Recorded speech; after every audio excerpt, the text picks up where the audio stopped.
They say the ocean has a memory, but I think it's the silence that remembers most. My name is Elias Thorne. I didn't come to Blackwood Rock to find a new life. I came to bury an old one. The job description was simple. Maintain the beacon, log the tides, and stay sane. They didn't mention the third part was the hardest. The boat that dropped me off didn't linger. The captain, a man whose face looked like a crumpled map of tragedies, wouldn't even meet my eyes. He tossed my bags onto the salt-slick stone and reversed the engine before I could even say thank you. I watched the wake of his boat disappear into the gray Atlantic mist, leaving me with nothing but the screaming gulls and the tower. The lighthouse of Blackwood Rock was an obsidian finger pointing at a god that had long since turned its back. It was older than the records suggested, built of a stone that seemed to swallow the meager sunlight. As I hauled my gear up the winding path, the air grew heavy, thick with the scent of ozone and rotting kelp. My predecessor, a man named Arthur Vane, had vanished. Checked out, the agency told me. They implied he'd simply walked into the surf one night, tired of the isolation. But as I stepped into the living quarters, I felt the first prickle of doubt. The room was untouched. A half-eaten bowl of stew, now a furry landscape of mold, sat on the table. A pipe was rested in an ashtray, filled with unburnt tobacco. People who planned to drown themselves usually finish their dinner. I spent the first week establishing a routine. Routine is the only armor a man has against the crushing weight of solitude. 0600, wake up. 0700, check the oil levels. 0800, log the weather. But by day 4, the routine started to feel watched. It began with the rhythm. A lighthouse is a place of mechanical sounds. The ticking of the clockwork, the hum of the rotating lens, the whistle of the wind through the gallery. But this was different. A low, rhythmic thrumming that didn't come from the machinery, came from the floor. It felt like a heartbeat, slow and heavy, vibrating through the soles of my boots. I went down to the cellar, thinking it was a faulty water pump. The cellar was carved directly into the island's bedrock. It was damp, freezing, and smelled of ancient things. I found the pump. It was silent. Yet, when I pressed my ear to the cold, black stone of the floor, the thrumming was louder. Thump, thump, thump, thump. I told myself it was the tectonic plates. I told myself it was the tide hitting a hollow cavern beneath the rock. I lied to myself because the alternative was unthinkable. Then the dreams started. In the dreams, I wasn't in the tower. I was beneath it. I was crawling through tunnels of slick, black glass, and the walls were breathing. There was a voice, not a sound, but a vibration in my teeth, whispering a name that wasn't mine. Caliph, Caliph. I would wake up drenched in sweat, the sound of my own screaming heart mimicking that terrible thrumming from the floor. By the second week, the mist refused to lift. It became a wall of white wool, trapping me on the rock. I couldn't see the mainland anymore. I couldn't even see the waves breaking at the base of the tower. I was a man suspended in a void. That was when I found Arthur's hidden log. It wasn't in the official ledger. It was tucked behind a loose brick in the lantern room, right beneath the great Fresnel lens. The pages were damp, the ink blurred by what I realized with a shudder were teardrops. October 14th, it read, "The light isn't for the ships. God forgive me, I thought I was a keeper of safety. But the lens, it's tilted. It's not aiming at the horizon. It's aiming down. It's focused on the base of the rock. We aren't guiding them home. We are keeping it sedated." My breath hitched. I looked up at the massive glass lens. It was a masterpiece of 19th century engineering, but as I examined the brass housing, I saw he was right. The entire assembly had been subtly, expertly modified. A series of secondary mirrors had been installed to refract a portion of the intense light downward, through a narrow shaft that ran the entire height of the tower. I followed the shaft with my eyes. It disappeared into the floorboards. That night, the storm of the century hit. The wind howled like a choir of the damned, and the lighthouse shook to its foundations. I was in the lantern room, fighting to keep the wick burning, when I saw something in the mist. Not a ship, not a bird, A hand. Huge, pale, and multi-jointed. It pressed against the thick glass of the lantern room, 60 feet above the ground. The fingers were long, ending in translucent tips, and as the light of the beacon swung around, I saw the skin was covered in pulsing, bioluminescent veins. I didn't scream, couldn't. My lungs had turned to stone. The hand slid away, leaving a trail of shimmering slime on the glass, and then the thrumming in the floor stopped. In its place came a sound far worse. The sound of something heavy, wet, and very, very large, climbing. The scratching on the exterior masonry was a sound that should have been impossible. The stone was smooth, weathered by centuries of salt spray, yet I could hear claws or whatever passed for them, digging into the cracks. I backed away from the glass, my heart hammering against my ribs like a trapped bird. The beacon swung around again. The light hit the mist, and for a fleeting second, I saw a face. It wasn't human, but it had a hideous, mocking symmetry. Eyes the size of dinner plates, gold and lidless, stared back at me. They didn't hold malice. They held a hunger that predated the stars. I bolted. I ran down the spiral staircase, my boots clanging on the iron steps, a sound that seemed to echo into a bottomless pit. I reached my living quarters and slammed the heavy oak door, bolting it with a trembling hand. I pushed the heavy chest of drawers against it, though I knew it was like using a toothpick to stop a landslide. I sat on my bed, clutching Arthur's hidden log like a talisman. I needed answers.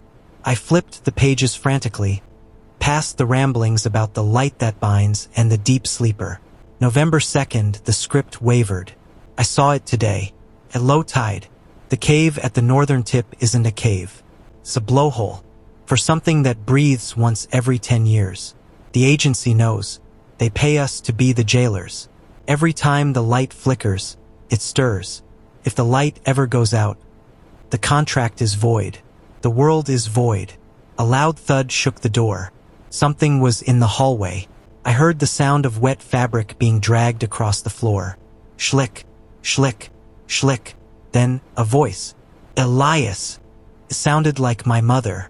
Exactly like her. The same soft lilt, the same comforting tone she used when I was a child and had a fever. But my mother had been dead for 6 years. Elias opened the door. It's cold out here. So very cold. You're not her, I whispered, backing into the corner. You're not her. The voice changed. It became deeper. A discordant blend of a dozen different voices I'd known throughout my life. My primary school teacher. My first love. The captain who dropped me off. The light is abrasive, Elias. The voices said in unison. It burns our skin. We only want to sleep. Why won't you let us sleep? The door began to groan. The wood started to splinter, not from a physical force, but as if it were rotting at an accelerated pace. A dark, oily substance began to seep through the cracks, smelling of old blood and stagnant deep-sea trenches. I realized then that the lighthouse wasn't just a prison for a monster. It was a lure. The agency didn't want to keep the thing down there. They were feeding it. Not with food, but with the one thing a creature of eternal darkness couldn't produce itself. Consciousness. Fear. I grabbed the emergency flare gun from my kit. My hands were shaking so hard I nearly dropped the cartridge. I loaded it just as the door gave way. But it didn't swing open. It disintegrated into a cloud of black spores. Standing in the doorway was Arthur Vane, or what was left of him. His skin was translucent, showing the mechanical gears and brass wires that had been woven into his musculature. His eyes were replaced with small, flickering light bulbs. He wasn't a man anymore. He was a living extension of the lighthouse. The shift is over, Elias, the Arthur thing said. His jaw moved with a clicking sound. You've been processed. Your fear is the highest grade we've had in decades. The sleeper is very pleased. He lunged. I fired the flare gun. The red phosphorus burst against his chest. But he didn't scream.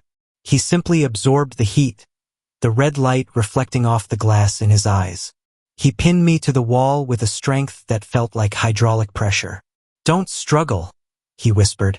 The transition is easier if you accept the light. He dragged me toward the floorboards. He pulled back a rug, revealing a circular hatch I had never noticed before. It was made of the same obsidian stone as the tower, etched with runes that seemed to writhe and change shape. As he forced me toward the opening, I looked down. There was no basement. There was a vertical shaft that went down for miles. At the very bottom, miles beneath the ocean floor, I saw a single colossal eye opening. It was the color of a dying sun, and the pupil was a vertical slit that spanned the width of a city. The thrumming returned. Thump thump, thump thump. It wasn't a heartbeat. It was a countdown. "The light is failing, Elias," Arthur said, his voice now nothing more than a hum of electricity. "You are the new filament." He threw me into the dark. Falling is a strange thing. After the first few seconds, the wind stops feeling like a threat and starts feeling like a shroud. I plummeted through the shaft, the walls rushing past me. Smooth, black, and etched with the history of a world that existed before the sun was born. I expected to hit the bottom and shatter. I expected the end. Instead, I slowed. The air became dense, like falling into a pool of heavy oil. I came to a rest, suspended in mid-air, 100 feet above that impossible mountain-sized eye. The heat was absolute. It wasn't the heat of fire. It was the heat of a billion years of compressed life. I looked around and saw them, thousands of them, the previous keepers. They were suspended in the amber-like air, arranged in a massive concentric circle around the eye. They were all connected by glowing, golden threads that emerged from their temples and converged at the center of the shaft. They were screaming, but no sound came out, only a steady, rhythmic pulse of pure psychic energy. I was being pulled toward a gap in the circle. "This is the secret, Elias." The collective consciousness of the keepers echoed in my brain. "The lighthouse isn't a machine. It's a lens for the human soul. We are the fuel. We provide the focus. Our agony is the light that keeps the sleeper in the dream." I felt the first thread touch my head. Felt like a hot needle sliding into my brain. My memories began to flicker. My mother's face, my childhood home, the smell of rain on pavement. They were being stripped away, converted into raw energy to power the beacon high above. "No!" I roared in the silence of my mind. I reached into my pocket. My fingers brushed against something the Arthur thing hadn't found. The vial of heavy mercury I used to balance the lighthouse clockwork. In the mythology of the old world, mercury was the only thing that could disrupt the flow of the ether.